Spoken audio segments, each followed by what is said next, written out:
নমস্কার বন্ধুরা, গাছপালা খুব ভালোবাসি, তাই জন্য বাড়ির সামনে একটু জায়গাতেই, যারা আগের ভিডিও দেখেছো জানো আমি একটু টগর ফুল গাছ, একটু গন্ধ লেবু গাছ, যেগুলোতে ফুল ফোটে, গন্ধ লেবুও হয়, আর একটুখানি কুমড়ো বা কোনো সময় পুঁই শাক, যখন যেটা হয় সেটা তুলি। এই যে কুমড়ো গাছ উঠেছে দেখো, যেটা আমি বারান্দায় দাঁড়িয়েই মানে তুলতে পারি।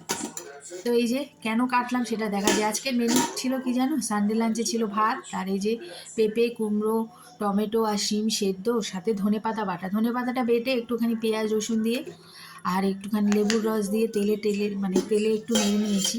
আর ছেলের জন্য একটা ডিম করেছি, কেননা ও একবেলাই খাবে, আর আমরা যে মাছ খাবো ও সেটা খাবে না। তো ওর জন্য একটা ডিম দিয়ে আলু দিয়ে পাতলা করে ঝোল করেছি।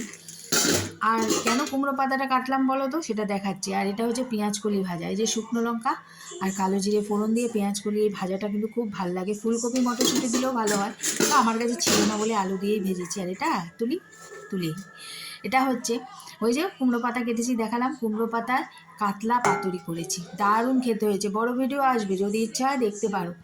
ভেটকি মাছ সবসময় পাওয়া যায় না এমনটা নয়, কিন্তু কিনে আনা হয় না গো, ফিলের লোকও পাই না, তাই জন্য কাতলা মাছ দিয়ে করেছি। দারুণ দুর্ধর্ষ হয়েছে খেতে। লাস্ট পাতে ছিল একটুখানি খাজা মিষ্টি।